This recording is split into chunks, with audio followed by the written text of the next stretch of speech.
వార్తలు వాస్తవాలు close encounter with SR program లో ఈ రోజు తెలంగాణలో పరిస్థితి ఎట్లా ఉందో చెప్పే ప్రయత్నం చేస్తా.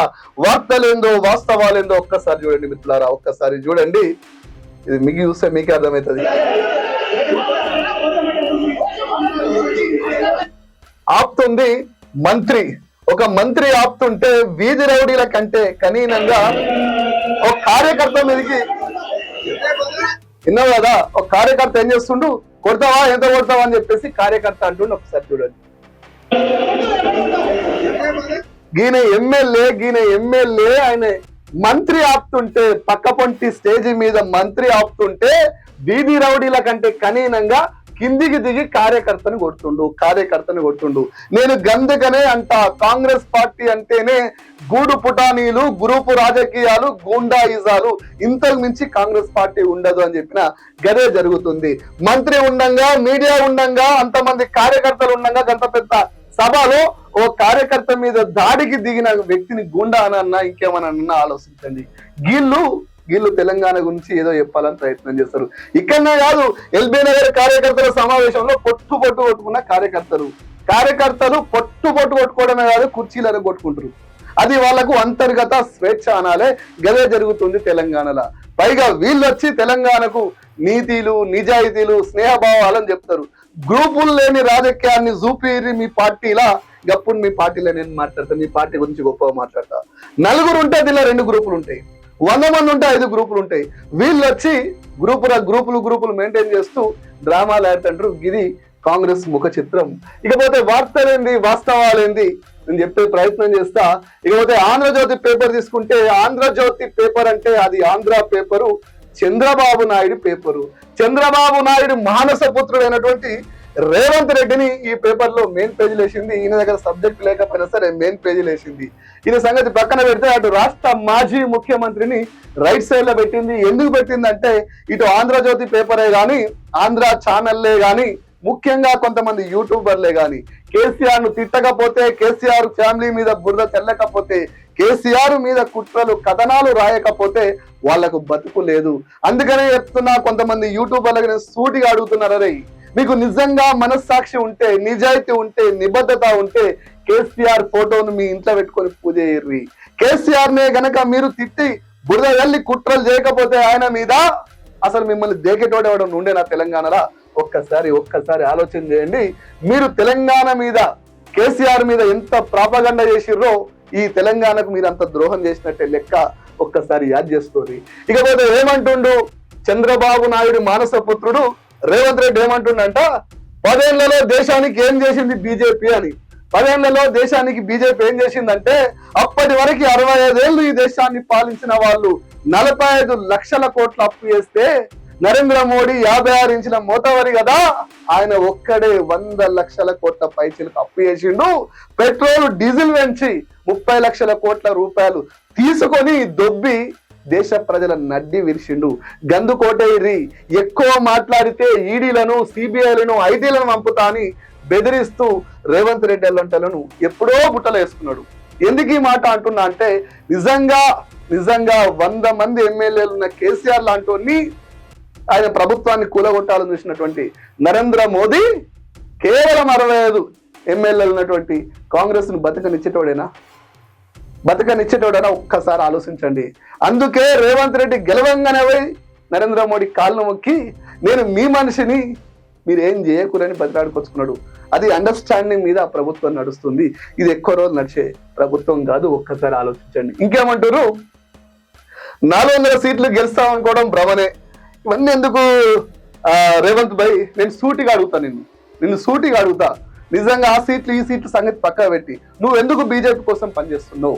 నిజంగా నీకు భయమే లేకపోతే, బీజేపీ భయమే లేకపోతే, మల్కాజ్గిరిలో ఈటల రాజేంద్ర గెలుపు కోసం నీ ఆత్మల్ని పంపించి ఎందుకు ప్రయత్నం చేస్తున్నావు? ఎందుకు చేస్తున్నావు నేను చెప్పన్నా. ఈటల రాజేంద్ర గెలిస్తే కేంద్ర మంత్రి అవుతాడు. రేపే, ఎక్కువ రోజులు కూడా లేదు, చూడరు మీకే తెలుస్తుంది, ఎక్కువ రోజులు కూడా లేదు. Vote note case July 24 dead line. ఈ డెడ్ లైన్ చంద్రబాబు నాయుడు ఈయనను సుప్రీంకోర్టు జూలై 24 చివరి అవకాశం, తర్వాత వాయిదాలు ఉండవని స్పష్టం చేయడం దెబ్బకి భయపడి రేవంత్ రెడ్డి బతికుంటే బఠానీలైనా అమ్ముకోవచ్చు, బయట ఉంటే ఎవరి కాళ్ళైనా పట్టుకోవచ్చు అని చెప్పేసి మొత్తం మీద నరేంద్ర మోదీ కాళ్ళు మొక్కి నరేంద్ర మోడీ ఆశీర్వాదాల కోసం ఇలా మల్కాజిగిరిలో ఈటల రాజేంద్ర గెలుపు కోసం పనిచేస్తున్నాడు. ఈటల రాజేంద్ర గెలిస్తే కేంద్ర మంత్రి అవుతాడు. నన్ను ఈ ఓటు నోటు కేసులకించి ఈడీ కేసులకించి నేను చేసిన క్రైమ్ల వల్ల సిబిఐ వస్తే ఆ కేసుల నుంచి కాపాడతాడని రేవంత్ రెడ్డి బీజేపీ గెలుపు కోసం, కిషన్ రెడ్డి గెలుపు కోసం, ఈటల రాజేంద్ర గెలుపు కోసం, అలాగే బండి సంజయ్ గెలుపు కోసం కష్టపడుతుండు.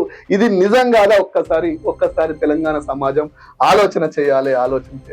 ఇకపోతే నమస్తే తెలంగాణ పేపర్ తీసుకుంటే టచ్ లో 20 మంది ఎమ్మెల్యేలు వాళ్ళని బీఆర్ఎస్ లోకి తేవాలని ఒక కాంగ్రెస్ ముఖ్య నేత అడిగిండు. ఇప్పుడే వద్దని వారించారు. దయించి కేసీఆర్ గారు 25 కాదు 30 మంది పైచిలుకు ఎమ్మెల్యేలు మేము ఈ కాంగ్రెస్ పార్టీలో ఉండలేము, కాంగ్రెస్ అంటే కరువు అన్నదానికి మేము అధికారంలోకి వచ్చినాక మాకు కనిపిస్తుంది, రేవంత్ రెడ్డి ఈ రాష్ట్రాన్ని మోసం చేస్తుండు, పట్టపగలు రాష్ట్రాన్ని నమ్ముతుండు, కేసీఆర్ గారు మీరే రావాలి, మీరే ముఖ్యమంత్రిగా ఉండాలని చెప్పేసి కొంతమంది అనుకుంటున్నది నిజమే. కానీ మీరు మౌనం వహించడం మాత్రం మంచిది కాదు. వెంటనే ఢిల్లీలో ఎక్కడో చక్రం దింపడం కాదు, తెలంగాణలో చక్రం దింపండి. తెలంగాణ ఆగమైతుంది, ఓ పాలన కోసం ఎదురు చూస్తుంది.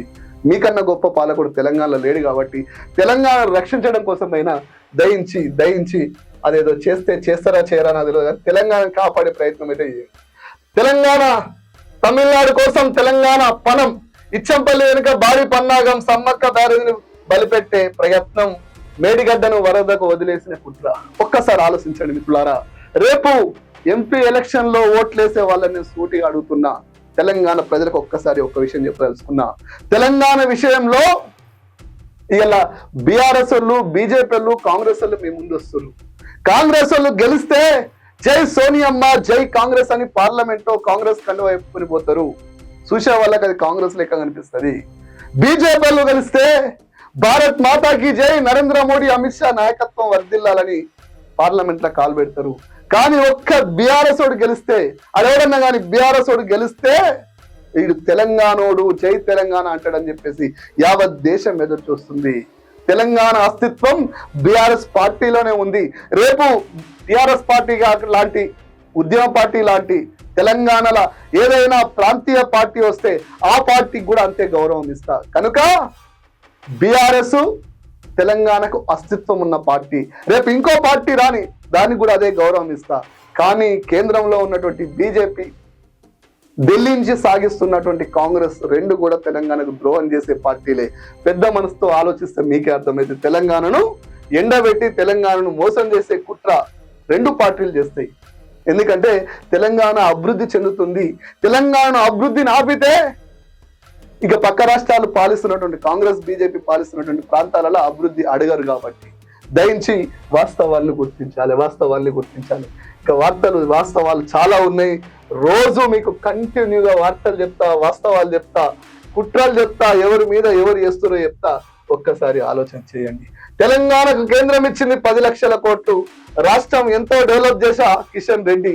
సెలవు తీసుకోకుండా ప్రజల కోసం పనిచేశా. కేసీఆర్ నన్ను అనరాని మాటలు అన్నాడు. ప్రజలు ఆయనకు తగిన గుణపాఠం చెప్తారు. 10 ఏళ్లలో రాష్ట్రాన్ని డెవలప్ చేశా. సెలవు తీసుకోకుండా ప్రజలకు పనిచేసినావు. సెలవు తీసుకోకుండా ఎక్కడ పనిచేసినావు? మెట్రో రైల్లో లిఫ్ట్ లో పనిచేసినావా? నువ్వు నిజంగా గింత కేంద్ర మంత్రిగా ఉండి అబద్ధాలు ఆడితే మరి నేనేమనాలే? సెలవు తీసుకోకుండా పనిచేసినావు అన్నావా? ఏమన్నా తెలంగాణలో అనిపించిన ముఖమేనా? ఒక్కసారి తెలంగాణ ప్రజలకు నీ వల్ల రూపాయి బిల్ల ఉపయోగం ఉండేనా? నువ్వు వచ్చి 10 ఏళ్లలో రాష్ట్రాన్ని అభివృద్ధి చేసినావు, సెలవు తీసుకోకుండా పని చేసినావు. ఏం పని చేసినావు? మెట్రో రైల్లో బాత్రూమ్లు కడిగినావా? ఎక్కడ బిజీగా ఉండేనా? 24 గంటలలో 6 గంటలు నీ మేకప్ కేప్ అయిపోతుంది. నువ్వు తెలంగాణకి ఏం చేసినావు?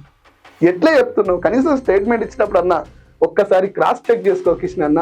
నీకంటే ఎక్కువ నీ గురించి నాకు బాగా తెలుసు. ఇక నువ్వు ఇట్లాంటి మాటలు తగ్గించుకుంటే మంచిది. దయించి తెలంగాణ సమాజం ఒక్కసారి గుర్తుపెట్టుకోండి. తెలంగాణకు తెలంగాణ వాడే తెలంగాణను కాపాడుకుంటాడు. తెలంగాణని మీద బీజేపీల్లో, గుజరాత్లో భావాలుంటే తెలంగాణ ఆలోచన కూడా రాదు. తెలంగాణోడి మైండ్లో తెలంగాణ తప్ప, తెలంగాణోడు మాట్లాడితే జై తెలంగాణ వాదం తప్ప ఇంకోటి కనిపించద్దు, ఇంకోటి వినిపించద్దు. దయించి అర్థం చేసుకోండి మిత్రులారా, అర్థం చేసుకోండి.